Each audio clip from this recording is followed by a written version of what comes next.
I watched through my bedroom window as my parents ceremoniously handed my sister Brooklyn the keys to my brand new Tesla sedan. The same car I had saved 3 years to buy. The same car they promised would teach me responsibility when I moved back home after college.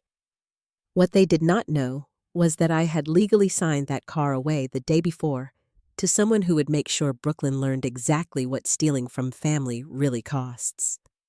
Sometimes, the best revenge comes wrapped in legal paperwork and a smile. Before we dive into this wild family revenge story, I would love to know, where are you watching from today? If you are ready to see how family favoritism backfired, spectacularly smash that like button and subscribe for more justice stories. Trust me, you will want to see how this legal chess game unfolds, because what my family thought was their victory was actually my perfectly planned checkmate. My name is Serafina, and I should have seen this coming when I was 12 years old. That was the year Brooklyn got the brand new iPhone for her birthday, while I received a used book about budgeting. My parents, Margaret and Robert Winters, had always made it clear that Brooklyn was their golden child. The cheerleader, the straight-A student, the daughter who never questioned their decisions or pushed boundaries like I did. When I graduated from Northwestern University with a degree in finance, I moved back to our family home in suburban Chicago to save money and pay off student loans.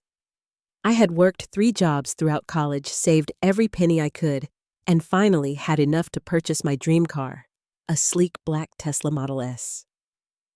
I had researched every detail, negotiated the price, and arranged the financing.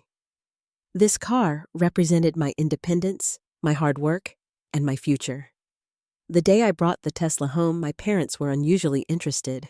My father examined every feature, commenting on the advanced technology and impressive performance. My mother remarked how sophisticated it looked in our driveway. Brooklyn, who was 22 and had never held a job longer than 6 weeks, immediately began hinting that she deserved to borrow it for special occasions. Within a week, the requests became demands. Brooklyn needed the car for job interviews, even though she had not applied for any positions. She needed it for dates because her beat-up Honda Civic was embarrassing. She needed it for shopping trips because the Tesla would make a better impression at the upscale mall. Each request was supported by my parents, who insisted that family should share resources and that I was being selfish for wanting to keep my car to myself. The manipulation escalated when my mother sat me down for what she called a heart-to-heart conversation. She explained that Brooklyn was going through a difficult time, struggling with self-confidence and direction in life. According to my mother, letting Brooklyn use the Tesla would boost her self-esteem and help her land a good job. When I pointed out that Brooklyn had never shown responsibility with any vehicle, my mother accused me of being jealous of my sister's natural charm and social skills. My father took a different approach, appealing to logic and family loyalty. He reminded me that I was living rent-free in their house, eating their food, and using their utilities. He suggested that contributing my car to the family pool was a reasonable way to show gratitude for their support. When I mentioned that I had been paying them $500 monthly for room and board, he dismissed it as a token amount that barely covered my expenses. The breaking point came on a Thursday evening when I discovered Brooklyn had taken the Tesla without permission while I was at work. She had used it to drive to a party in downtown Chicago, leaving it parked on the street overnight in a questionable neighborhood. When I confronted her about taking the car without asking, she laughed and said our parents had given her permission. She added that I needed to stop being so possessive about material things and learn to share like a normal person. When I approached my parents about establishing clear boundaries regarding the Tesla, they blindsided me with an ultimatum. My mother explained that they had been discussing the situation and had decided that Brooklyn should have regular access to the car. My father added that if I was unwilling to share, perhaps I was not mature enough to own such an expensive vehicle. They suggested that Brooklyn could take over the car payments and insurance, allowing her to build credit while I focused on paying off my student loans. The suggestion was absurd on multiple levels. Brooklyn had no income, no savings, and a credit score in the low 500s due to unpaid credit card bills and defaulted store accounts. She had never made a car payment in her life and had crashed 2 previous vehicles due to reckless driving. Yet my parents presented this plan as though it was a reasonable solution that would benefit everyone involved.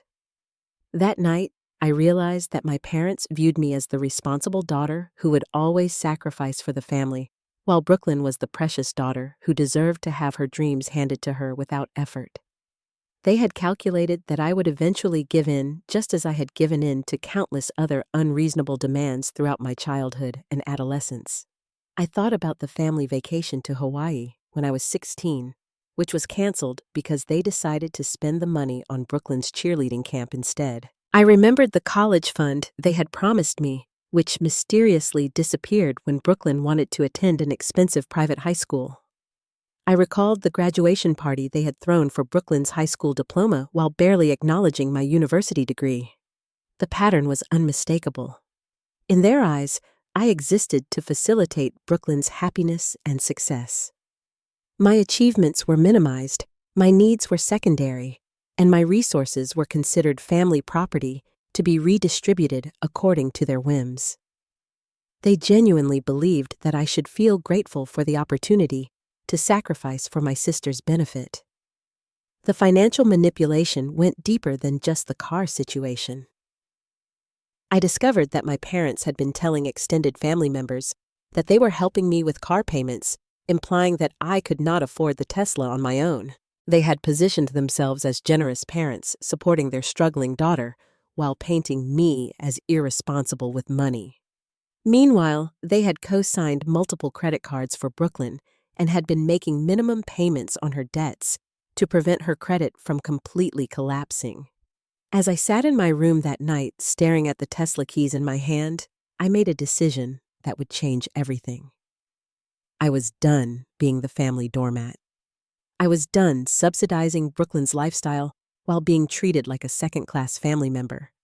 I was done allowing my parents to manipulate situations to their advantage while claiming moral superiority. Tomorrow, I would begin implementing a plan that would teach my family exactly what happens when they mistake kindness for weakness. They wanted to play games with my property and my future. They were about to learn that I had learned more than just finance in college. I had learned how to protect myself from people who would take advantage of family bonds for personal gain. The next morning, I called in sick to work and drove straight to downtown Chicago. My first stop was the office of Patricia Hawthorne, an attorney who specialized in family law and asset protection. I had researched her thoroughly. She had a reputation for being brilliant, ruthless, and completely unsympathetic to people who tried to manipulate family relationships for financial gain. Patricia listened carefully as I explained the situation with my family, the Tesla, and the escalating demands for me to surrender my property. She took detailed notes about the financial dynamics in our household, the history of favoritism toward Brooklyn, and my parents' threats regarding my living situation. When I finished, she leaned back in her chair and smiled in a way that made me understand why opposing attorneys feared her. She explained that I had several legal options, but the most elegant solution would be to transfer ownership of the Tesla to a limited liability company that I would control completely. This would remove the vehicle from my personal assets, making it impossible for my family to claim any rights to it. Additionally, the LLC could lease the car back to me, creating a legal barrier that would prevent anyone else from using the vehicle without explicit written permission. The process took 3 hours and cost me $2,000, but by the end of the day, my Tesla was legally owned by Serafina Holdings, LLC, a company registered in Delaware with me as the sole member and manager.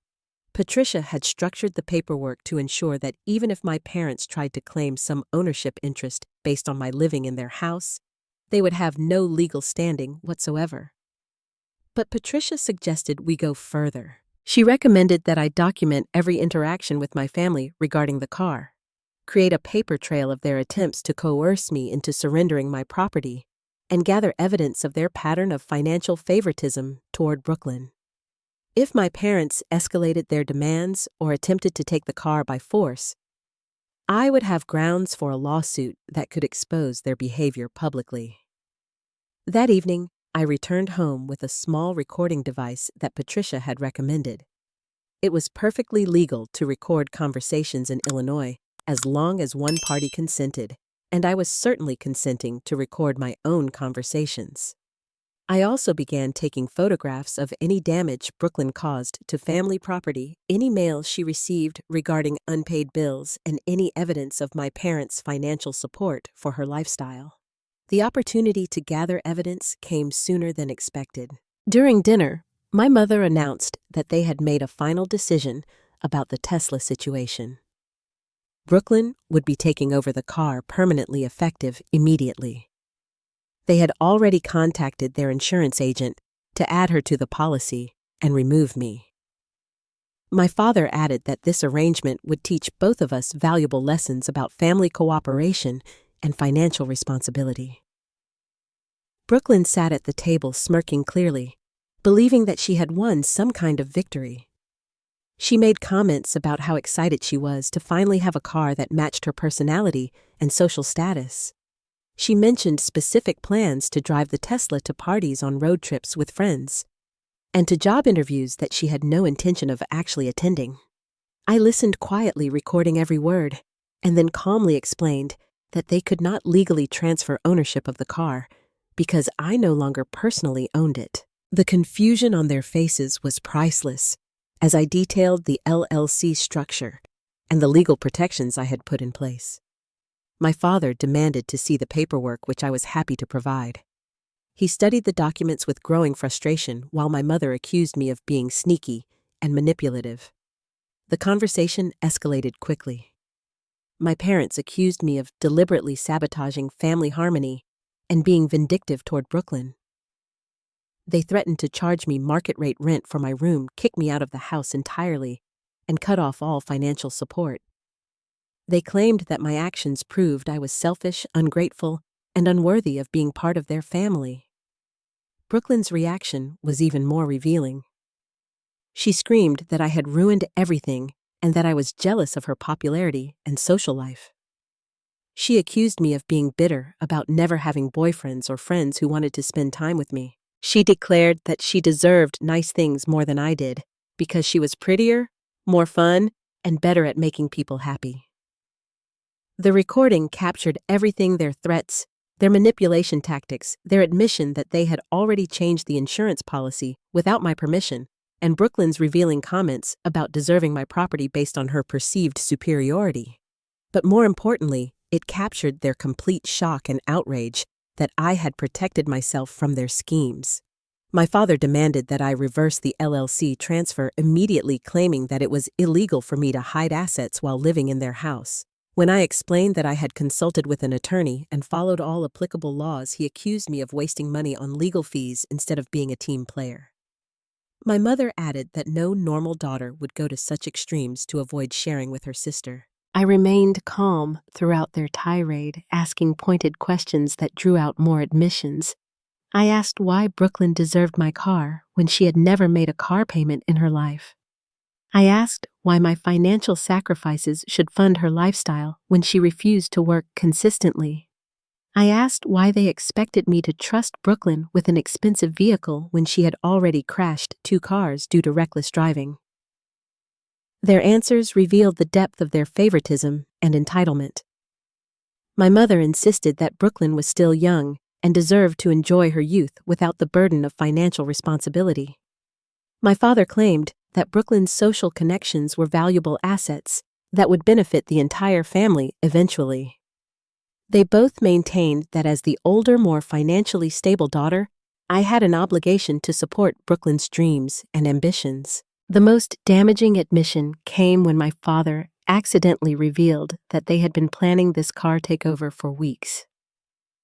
He mentioned conversations with Brooklyn about insurance coverage and registration transfers that had occurred before they ever approached me about sharing the vehicle. This proved that their ultimatum was not a spontaneous decision based on family cooperation.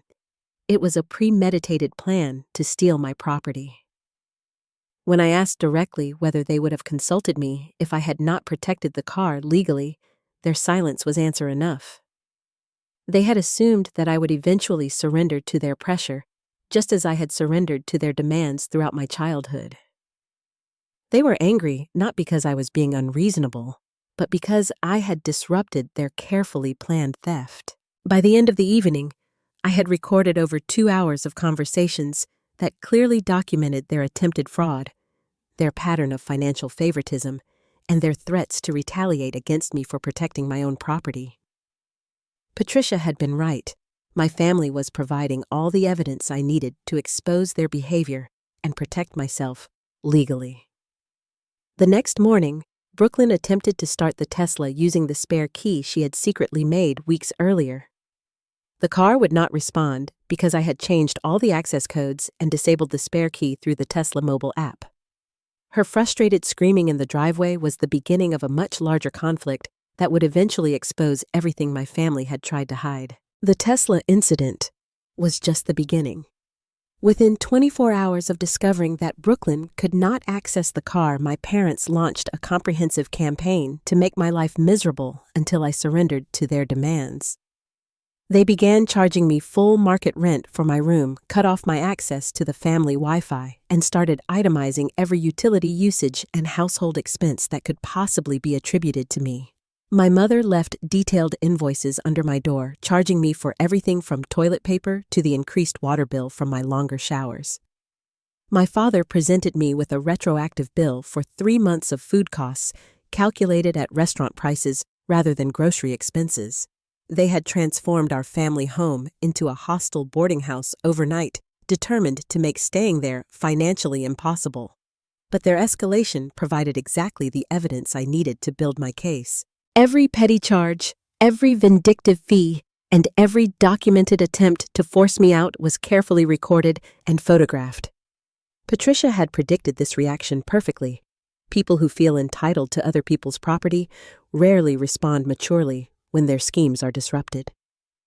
The situation reached a breaking point when I discovered that Brooklyn had been telling everyone at her gym that I was mentally unstable and had stolen her car through fraudulent legal maneuvers. She had created an elaborate story about how I was jealous of her engagement to a wealthy boyfriend, an engagement that existed only in her imagination, and had sabotaged her transportation to prevent her from planning her wedding.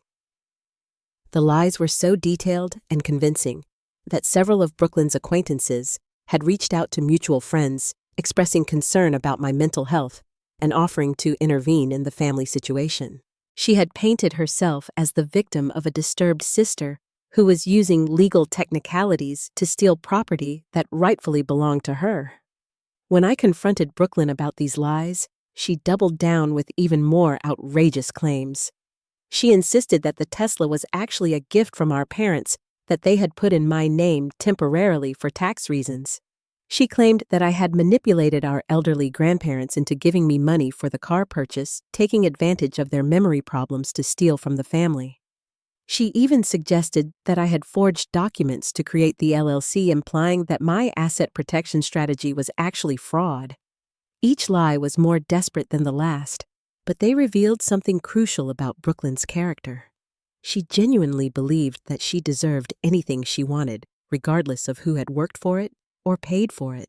In her mind, my success was somehow theft from her, and my refusal to subsidize her lifestyle was a personal attack that justified any retaliation. That was when I realized I needed allies, people who understood the situation objectively and could provide both emotional support and practical assistance. My first call was to my cousin Marcus, who worked as a private investigator in Milwaukee. Marcus had always been the black sheep of our extended family, primarily because he refused to tolerate manipulation and called out toxic behavior, regardless of family relationships. Marcus listened to my story with professional detachment, asking pointed questions about timelines, evidence, and potential legal exposure. When I finished, he was quiet for a long moment before saying something that changed my entire perspective on the situation. He told me that he had been waiting years for someone in our family to finally stand up to Margaret and Robert's favoritism, and that he had extensive documentation of their financial manipulation dating back over a decade. Marcus explained that our grandparents had been questioning inconsistencies in family financial stories for several years. They had noticed that Brooklyn always seemed to have money for expensive clothes, frequent vacations, and luxury purchases despite never holding steady employment. Meanwhile, I had worked multiple jobs throughout college, but seemed to struggle financially. The math had never made sense to them, but they had been afraid to ask direct questions about family dynamics. More importantly, Marcus revealed that our Aunt Patricia, not the attorney, but our father's sister, had been conducting her own investigation into Brooklyn's spending patterns after lending her $3,000 for a security deposit that was never used for any apartment rental.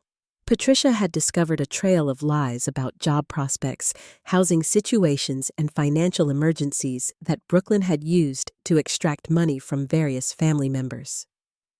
Marcus offered to coordinate with Aunt Patricia to gather comprehensive evidence of Brooklyn's financial fraud and our parents' enabling behavior. He explained that exposing one family member's theft often revealed patterns of deception that affected multiple relationships. If Brooklyn had been lying to me about the car situation, she had probably been lying to others about different schemes. Within 48 hours, Marcus had assembled a detailed timeline of Brooklyn's financial deceptions spanning the previous 3 years. She had borrowed money from 6 different family members for fabricated emergencies, including a fake medical procedure, a non-existent apartment rental and car repairs for vehicles she did not actually own. The total amount exceeded $15,000, and none of the loans had ever been repaid.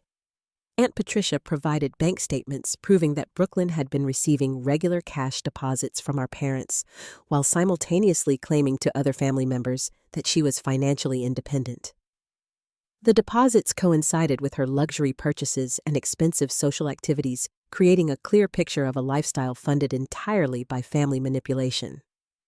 The most damaging evidence came from our grandmother Eleanor, who had been keeping meticulous records of every financial request and story from family members. Grandmother Eleanor had a background in accounting and had noticed discrepancies in Brooklyn's stories that indicated systematic deception. She had documentation showing that Brooklyn had claimed to be saving money for college while actually using family loans for shopping sprees and vacations. Marcus suggested that we needed one more ally with specific expertise in financial fraud. He recommended reaching out to Dr. Sarah Martinez, a forensic accountant who specialized in family financial manipulation cases. Dr. Martinez had helped several of his clients untangle complex situations involving financial abuse between family members. Dr. Martinez agreed to review our evidence on a consulting basis, and her analysis exceeded our expectations. She identified patterns of financial manipulation that constituted potential fraud charges, including falsification of financial hardship, claims, misrepresentation of loan purposes, and systematic exploitation of family trust for personal enrichment. But Dr. Martinez also identified something we had not expected: evidence that our parents had been systematically undermining my financial stability to make Brooklyn appear more successful by comparison. They had been providing her with undisclosed financial support while encouraging me to take on additional expenses and debt. The goal was to create a situation where Brooklyn appeared to be thriving, while I appeared to be struggling, justifying their decision to transfer resources from me to her. The alliance between Marcus' Aunt Patricia, grandmother Eleanor, and Dr. Martinez had uncovered a comprehensive pattern of financial manipulation that extended far beyond the Tesla situation. Brooklyn had been operating a systematic fraud scheme with our parents' knowledge and assistance, targeting multiple family members over several years. Armed with this evidence, we developed a strategy to expose the entire operation publicly while protecting the family members who had been victimized. The plan involved coordinating revelations to maximize impact while giving Brooklyn and our parents opportunities to admit their deceptions and make financial restitution voluntarily. But we also prepared for the possibility that they would escalate their retaliation when confronted with evidence of their fraud. Dr. Martinez had seen similar cases where exposure of financial manipulation led to extreme reactions, including threats, property destruction, and false accusations against the whistleblowers. Marcus recommended that I install security cameras in my room and vehicle document all interactions with my immediate family members, and prepare for the possibility that they might attempt to frame me for crimes I had not committed. The stakes were no longer just about a car. They were about exposing years of systematic financial abuse that had damaged multiple family relationships. As we finalized our strategy, I realized that the Tesla had been just the tip of the iceberg. Brooklyn and our parents had been operating a sophisticated manipulation scheme that relied on exploiting family loyalty and trust. They had calculated that family members would not investigate inconsistencies or demand accountability because of emotional bonds and social pressure. They were about to learn that some people value truth and justice more than family harmony, and that their victims had been building a case against them for years. The confrontation that was coming would expose everything they had tried to hide and provide justice for everyone they had exploited. The alliance was ready to act, and Brooklyn's world was about to collapse in ways she could never have imagined. The confrontation was scheduled for Sunday dinner at our grandparents' house, where 4 generations of our family would gather as they had every month for the past 15 years. Marcus' Aunt Patricia, Grandmother Eleanor, and Dr. Martinez had carefully choreographed the revelation to maximize impact while minimizing Brooklyn's ability to manipulate the situation or escape accountability. The plan was elegant in its simplicity. Grandmother Eleanor would begin by asking innocent questions about Brooklyn's recent financial successes, creating opportunities for her to repeat her fabricated stories in front of the entire family. Aunt Patricia would then present documentation that contradicted those stories, while Dr. Martinez explained the legal implications of financial fraud between family members. But 24 hours before the scheduled confrontation, everything fell apart in the most devastating way possible. Marcus called me at 11 o'clock Saturday night, his voice tight with anger and disbelief. He had discovered that Aunt Patricia had warned our parents about the upcoming revelation and had provided them with copies of all our evidence. She had betrayed our alliance completely, giving Brooklyn and our parents advance notice and detailed information about our strategy. The betrayal was even worse than simple warning. Aunt Patricia had actively helped them prepare counter-accusations against me. She had provided them with legal templates for filing harassment complaints, suggested ways to claim that I was mentally unstable and dangerous, and even helped them develop a narrative about me stealing family money to fund my lifestyle. Marcus had discovered the betrayal accidentally when he overheard a phone conversation between Aunt Patricia and our mother. They had been discussing the best way to neutralize our evidence and turn the family against me before Sunday dinner. Aunt Patricia had suggested that they portray me as a bitter, jealous daughter who was trying to destroy family relationships because I was envious of Brooklyn's happiness and success. The worst part was learning why Aunt Patricia had betrayed us. She revealed during that overheard conversation that our parents had been providing her with substantial financial support for her mortgage payments for the past 2 years. She owed them over $20,000 and feared that exposing Brooklyn's fraud would result in the end of her financial assistance. Rather than risk her own stability, she had chosen to sacrifice our cause and protect the people who were enabling fraud. When I arrived at Sunday dinner, I walked into a carefully prepared ambush. Brooklyn sat at the table wearing a designer dress I had never seen before, smiling with the confidence of someone who believed she had already won. My parents flanked her protectively, while Aunt Patricia avoided making eye contact with me entirely. The rest of the family seemed tense and confused, clearly aware that something significant was about to happen. My father opened the conversation by announcing that they had discovered I was experiencing serious mental health problems that were affecting my judgment and relationships. He explained that I had been making false accusations against Brooklyn, creating elaborate conspiracy theories about family finances, and exhibiting paranoid behavior that concerned everyone who cared about me. Brooklyn added that she was worried about my isolation and anger, suggesting that my jealousy about her engagement and career prospects had caused me to lash out at the people who loved me most. She claimed that I had been threatening her and trying to destroy her reputation because I could not accept her success and happiness. Aunt Patricia delivered the killing blow by presenting a psychological evaluation she claimed to have researched, suggesting that I was exhibiting signs of delusional thinking and financial obsession. She recommended that the family stage an intervention to help me get professional treatment before my behavior escalated to dangerous levels. The coordinated attack was devastating in its effectiveness.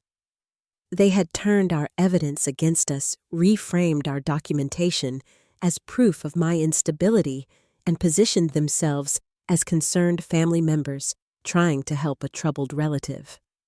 They had even prepared explanations for every piece of evidence we had gathered, claiming that I had misinterpreted innocent transactions and created malicious narratives about normal family support. When I attempted to present the financial documentation that Dr. Martinez had compiled, my father dismissed it as evidence of my obsessive behavior and inability to understand normal family dynamics. When I mentioned the recorded conversations, my mother accused me of violating family trust and potentially breaking laws about recording people without consent, even though I had confirmed that Illinois was a one-party consent state. The most crushing moment came when Grandmother Eleanor, the person I had trusted most in our alliance, hesitated when asked directly whether she believed Brooklyn's stories or my evidence. She looked uncomfortable and confused, clearly torn between the documentation she had seen and the unified front that my immediate family was presenting. Her uncertainty gave credibility to their claims that I was creating problems where none existed. By the end of dinner, I had been effectively isolated from the entire family. They had convinced everyone present that I was experiencing mental health problems that required professional intervention. They suggested that my accusations were symptoms of deeper psychological issues and that confronting me directly would only worsen my condition. Brooklyn sealed my humiliation by announcing that she had been accepted to graduate school and would need reliable transportation to attend classes. She thanked our parents publicly for their support and understanding during this challenging time when her sister was struggling with personal problems. The implication was clear: she deserved the Tesla because she was the stable, successful daughter who was contributing positively to the family's future. As I drove home alone in my Tesla, I realized that I had completely underestimated my family's capacity for manipulation and their willingness to destroy my reputation to protect their schemes. They had turned my own evidence against me, isolated me from my allies, and convinced the entire extended family that I was the problem. The betrayal by Aunt Patricia was particularly devastating because it revealed how thoroughly my parents had prepared for this confrontation. They had not simply reacted to our investigation, they had anticipated it and had contingency plans ready. They had identified the weakest member of our alliance and had exploited her financial vulnerability to turn her against us. That night, I sat in my room, reviewing everything that had happened and trying to understand where our strategy had failed.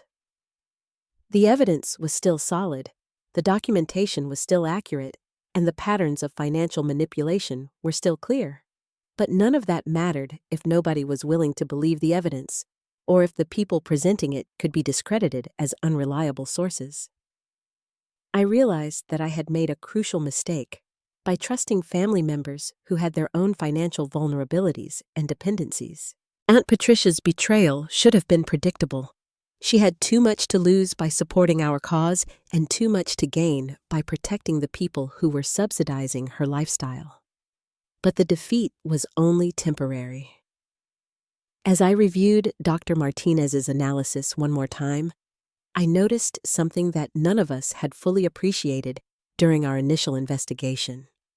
The patterns of financial manipulation that she had identified were not just unethical, they potentially constituted criminal fraud on a scale that would attract attention from law enforcement agencies. I had been thinking too small, focusing on family dynamics when I should have been thinking about legal consequences. My family had made one crucial error in their counterattack. They had assumed that I would give up after being humiliated publicly. They had no idea that their victory celebration was about to become evidence in a criminal investigation. The Monday morning after the disastrous family dinner, I made a decision that would change everything. Instead of wallowing in defeat or attempting to repair relationships with family members who had shown their true colors, I walked into the Chicago Police Department's white-collar crime unit and filed a formal complaint about systematic financial fraud. Detective Maria Santos listened carefully as I explained the situation, reviewing the documentation that Dr. Martinez had compiled with fresh eyes. What had seemed like family drama to my relatives looked very different to a law enforcement professional who specialized in financial crimes. She immediately recognized patterns that indicated organized fraud rather than simple family disagreements. Detective Santos explained that financial manipulation between family members often escalated to broader criminal activity because perpetrators became overconfident about their ability to avoid consequences. She had seen cases where people who started by defrauding relatives eventually moved on to more sophisticated schemes targeting strangers, employers, or government agencies. Within 48 hours, Detective Santos had uncovered evidence that transformed our family conflict into a legitimate criminal investigation. Brooklyn had been using fraudulent financial documents to obtain credit cards, loans, and rental agreements. She had forged employment verification letters, created fake bank statements, and misrepresented her income on dozens of official applications over the past 3 years. But the most serious discovery involved our parents' tax filings. They had been claiming Brooklyn as a dependent while simultaneously reporting her as an independent contractor for a consulting business that existed only on paper. They had been double-dipping on tax benefits while helping Brooklyn evade income reporting requirements for the money she received from various family members.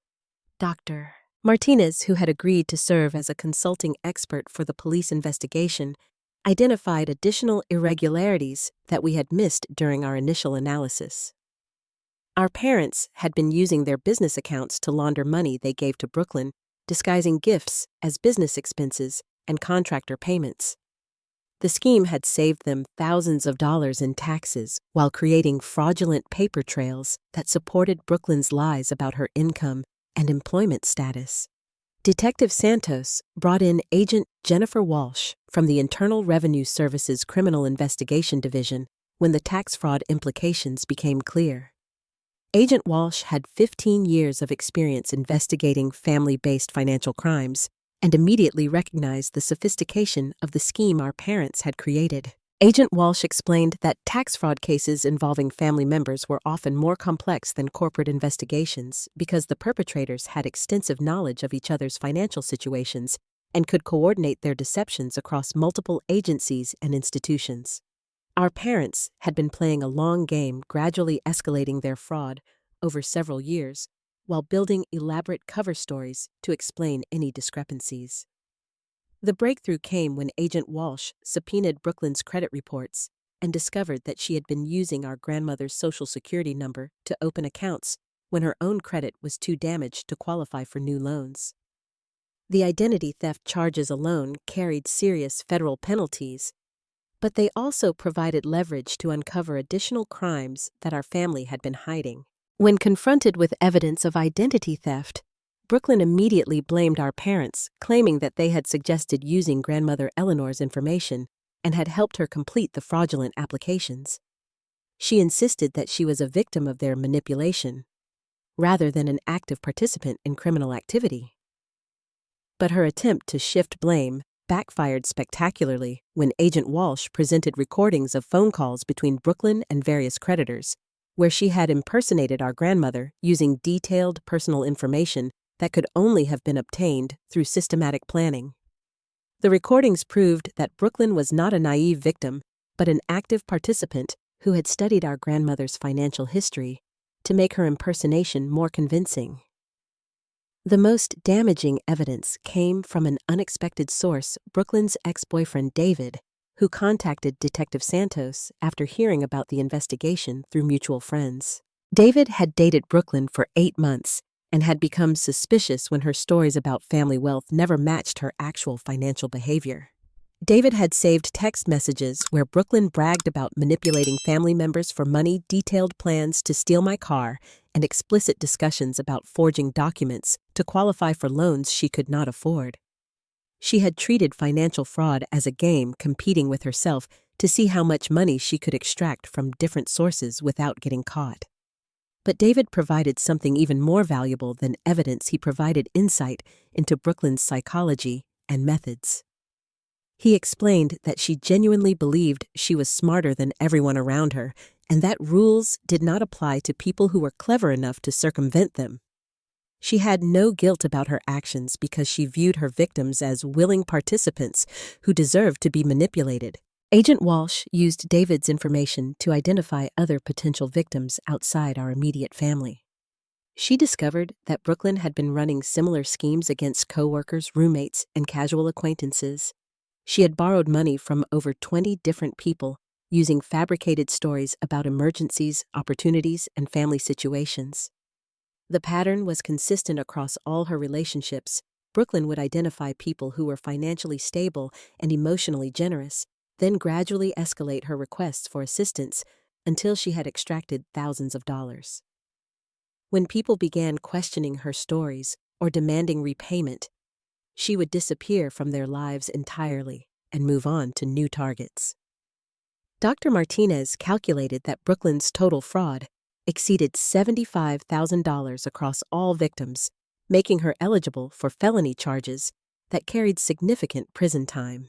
But more importantly for our family situation, the criminal investigation provided independent validation of everything I had been trying to prove about Brooklyn's deceptive behavior and our parents' enabling role. Agent Walsh arranged for a coordinated confrontation where multiple victims would present evidence simultaneously, making it impossible for Brooklyn or our parents to discredit individual accusers or claim that the charges were motivated by personal vendetta. The meeting was scheduled for the following Friday at the police station, where Brooklyn would be formally questioned about her fraudulent activities.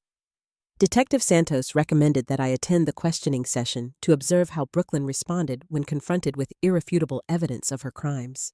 She explained that watching perpetrators react to being caught often provided closure for victims who had been gaslighted and manipulated during the investigation process. But the most satisfying development was learning that Aunt Patricia was also being investigated for her role in the tax fraud scheme. Agent Walsh had discovered that she had been reporting fictional consulting income from our parents' business while simultaneously claiming financial hardship to qualify for mortgage assistance programs.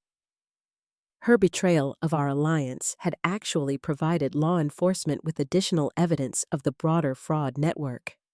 As I prepared for Brooklyn's questioning session, I realized that the truth had finally found allies who could not be bought, manipulated, or intimidated.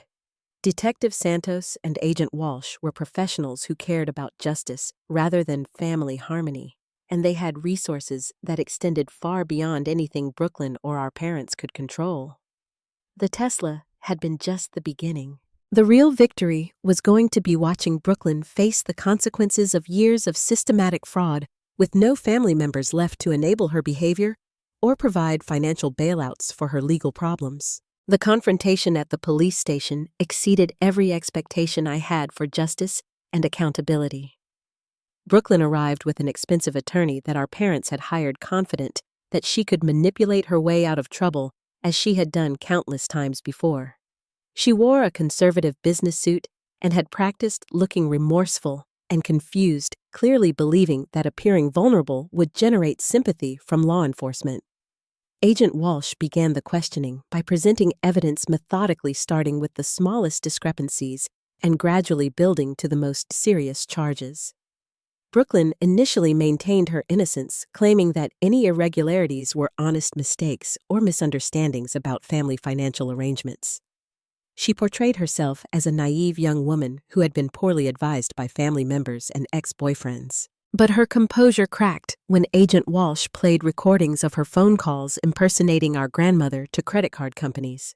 Hearing her own voice cheerfully describing fictional medical expenses and fabricated financial hardships while stealing our grandmother's identity was devastating to her carefully constructed defense. The breaking point came when Detective Santos presented text messages from David showing Brooklyn celebrating successful manipulations and planning future frauds. The messages revealed her true personality, calculating, narcissistic, and completely without empathy for her victims. She had written about family members as though they were marks in a confidence game, rating their susceptibility to different manipulation tactics. When confronted with overwhelming evidence, Brooklyn's attorney advised her to cooperate with the investigation in exchange for reduced charges. She agreed to provide detailed information about our parents' involvement in the tax fraud scheme and to make restitution to all identified victims. The cooperation agreement required her to plead guilty to multiple felony charges and serve a minimum of 18 months in federal prison. Our parents were arrested the following Tuesday at their home, charged with tax fraud conspiracy and aiding in identity theft. The scene was captured by local news cameras because a neighbor had called reporters when they saw federal agents executing a search warrant. The footage of my father and mother being led away in handcuffs became a defining moment that destroyed their reputation in our conservative suburban community. The financial consequences for our family were devastating but appropriate. Our parents were required to pay back taxes, penalties, and interest totaling over $100,000. They had to liquidate their retirement accounts and take second mortgages on their house to cover the restitution payments to Brooklyn's various victims. Aunt Patricia lost her job when her employer discovered her involvement in the fraud scheme during a background check. She was forced to sell her house and declare bankruptcy, losing everything she had tried to protect by betraying our alliance. The irony was perfect. Her attempt to secure her financial future by enabling criminals had resulted in complete financial destruction. But the most satisfying consequence was watching Brooklyn's social media presence disappear as her fraud conviction became public record. The same platforms where she had posted photos of luxury purchases and expensive vacations now contained court documents detailing her crimes. Her carefully curated image as a successful young woman was replaced by the reality of a convicted felon facing prison time. The extended family members who had been manipulated and stolen from began reaching out to thank me for exposing the fraud that they had suspected but been unable to prove. Grandmother Eleanor apologized tearfully for doubting me during the confrontation, explaining that she had been intimidated by the coordinated attack, but had never stopped believing that something was wrong with Brooklyn's financial stories. Marcus became more than just an ally during the investigation. He became the brother I had never had in my biological family. His loyalty, integrity, and commitment to justice showed me what healthy family relationships should look like. We developed a bond based on mutual respect and shared values rather than obligation and manipulation. Dr. Martinez offered me a position at her forensic accounting firm, recognizing skills I had developed during our investigation that could help other victims of family financial fraud. Working with her taught me that my experience was not unique. Countless people struggle with relatives who exploit family bonds for personal enrichment, and most never find the courage or resources to seek justice. Detective Santos and Agent Walsh became mentors who showed me how to channel my anger about injustice into productive advocacy for other victims. They connected me with support groups for people who had been financially abused by family members, where I learned that healing required building new relationships based on trust and reciprocity. 6 months after Brooklyn's sentencing, I moved out of my parents' house and into a downtown apartment that I shared with 2 roommates who became genuine friends. For the first time in my life, I was living with people who celebrated my successes rather than resenting them, who supported my goals rather than sabotaging them, and who contributed equally to shared expenses rather than expecting me to subsidize their lifestyles. The Tesla became a symbol of my independence and self-respect rather than just a vehicle. Every time I drove it, I remembered the moment when I decided to stop accepting mistreatment and start demanding accountability. The car represented my refusal to be victimized by people who claimed to love me while stealing from me. I started a blog about financial abuse in families, sharing my story and providing resources for other victims who were struggling with relatives who exploited trust for personal gain. The response was overwhelming, Hundreds of people contacted me with similar experiences, grateful to learn that they were not alone and that justice was possible. The most meaningful outcome was discovering that standing up for myself had inspired other family members to examine their own relationships with Brooklyn and our parents. Several cousins revealed that they had also been manipulated and stolen from, but had been too ashamed to report it. My willingness to pursue justice had given them permission to seek accountability for their own victimization. A year after the investigation concluded, I received a letter from Brooklyn in prison where she attempted to apologize and blame her behavior on mental health problems and family pressure. I did not respond because I recognized the letter as another manipulation attempt. She was hoping to generate sympathy that might lead to financial support or character references for her parole hearing. My chosen family now includes Marcus, Dr. Martinez, my roommates, the friends I met through advocacy work, and the extended family members who showed their true character during our crisis. These relationships are based on honesty, respect, and genuine care rather than obligation and manipulation. The greatest lesson I learned was that family is not determined by blood relationships, but by the people who support your growth, celebrate your successes, and stand by you when you face challenges. Some of my relatives proved that genetic connections mean nothing without character and integrity. Other people proved that love and loyalty can exist between individuals who choose to build relationships based on shared values.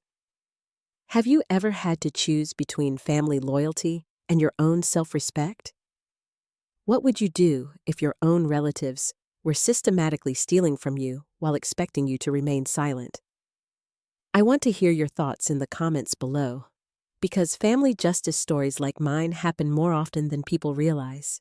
If this story resonated with you or helped you recognize manipulation in your own life, please give it a like and share it with someone who might need to hear that standing up to family bullies is possible. Subscribe for more real stories about justice, accountability, and building the family you deserve rather than accepting the one you were born into.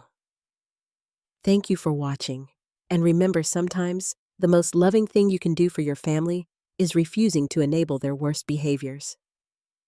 Life taught me that protecting yourself from people who claim to love you while hurting you is not betrayal, it is survival, and the beginning of genuine self-respect.